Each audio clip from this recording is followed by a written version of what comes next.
সামর্থ্য থাকলে কখনোই গ্রামে থাকা উচিত নয়। আমার মতে সামর্থ্য থাকলে কখনোই গ্রামে থাকা উচিত নয়। গ্রামে ১০০ বিঘা জমির মালিক হওয়ার চাইতে শহরে এক টুকরো ভাড়া বাসায় থাকা অনেক ভালো, অনেক আরামদায়ক, অনেক সম্মানের। গ্রামে স্থায়ীভাবে বসবাস করাটাকে কোন সূচকে এগিয়ে রাখা যায়? আসলে এখানে বেশিরভাগ মানুষ এতটাই টক্সিক যে তারা নিজেদের ব্যক্তিগত জীবনের চাইতে আপনার জীবন নিয়ে বেশি চিন্তিত। আপনার চুল বড় কেন, অনার্সে পড়া সত্ত্বেও মেয়ের বিয়ে দেয় না কেন, ২৫ বছর বয়সেও আপনি বেকার কেন, আপনার কোনো ব্যাচমেট বা আপনার সমবয়সী কেউ যদি বিদেশে গিয়ে লাখ লাখ টাকা কামায় তাহলে আপনি এখনো পড়াশোনা করছেন কেন? এসব আজগুবি বিষয় নিয়ে তাদের অনেক টেনশন। গ্রামের সব থেকে বোকা মানুষটাও শহরের মানুষকে এক হাটে ৩ বার বিক্রি করতে পারবে।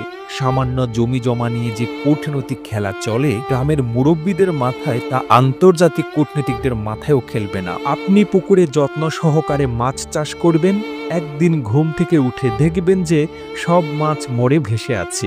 আপনি কিছু নতুন ফল ফুলের গাছ রোপণ করেন, সকালে দেখবেন গাছের গোড়া থেকে ভেঙে রেখে গেছে। এমনকি আপনার বোনের কিংবা মেয়ের বিয়ে ঠিক করেন, সহজ সরল কেউ একজন নিজে সিএনজি ভাড়া করে যেয়ে বরপক্ষের কাছে দুর্নাম করে বিয়ে ভেঙে দিবে। মাঝে মধ্যে তারা এমন কিছু বিষয় নিয়েও চিন্তিত হয় যেসব বিষয় নিয়ে আপনার ফ্যামিলিও মাথা ঘামায় না। গ্রামের টক্সিসিটির আরও একটি বিরাট পার্ট হচ্ছে ঝগড়া।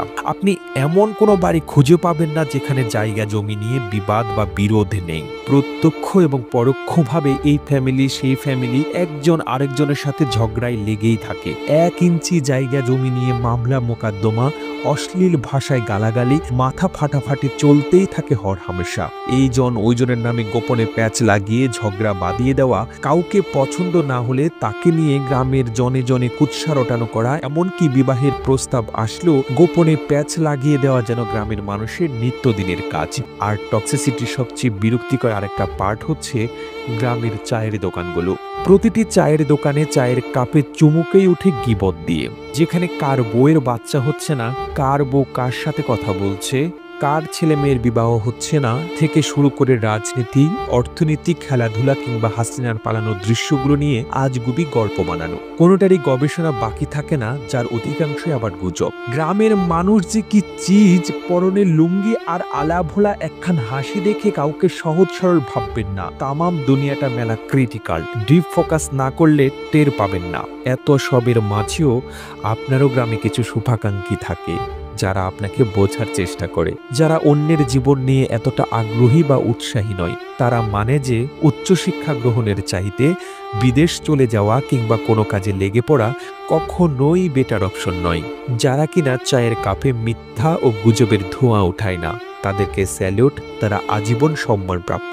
কথাগুলো বলার উদ্দেশ্য কাউকে তিক্ততা বা কাউকে কষ্ট দেওয়া নয়। ভার্সিটি পড়ুয়া বা আমার বয়সে অনেকেই হয়তো বা কথাগুলো রিলেট করতে পারবেন। ঠিক তেমনি আপনার সাথে ঘটে যাওয়া আপনারই গ্রামের এমন কোনো ঘটনা থেকে থাকলে আমাদের কমেন্ট করে জানাতে পারেন। আমরা পরবর্তী ভিডিওতে আপনার গল্পটুকু তুলে ধরব বিশ্ব বাংলায়। আর এতক্ষণ আপনাদের সঙ্গে ছিলাম আমি, সিদ্ধার্থ দে। আপনারাও ছিলেন বিশ্ব বাংলায়। এভাবেই সঙ্গে থাকুন। আমরা তো ফিরছি নতুন নতুন প্রতিবেদন নিয়ে। একই সাথে আপনি বাংলাদেশের কোন জেলা থেকে এই ভিডিওটি দেখছেন আমাদের কমেন্ট করে জানান। আমরা পরবর্তী ভিডিওতে আপনাকে ধন্যবাদ জানাতে ভুলব না। এতক্ষণ বিশ্ব বাংলার সাথে থাকার জন্য অসংখ্য ধন্যবাদ।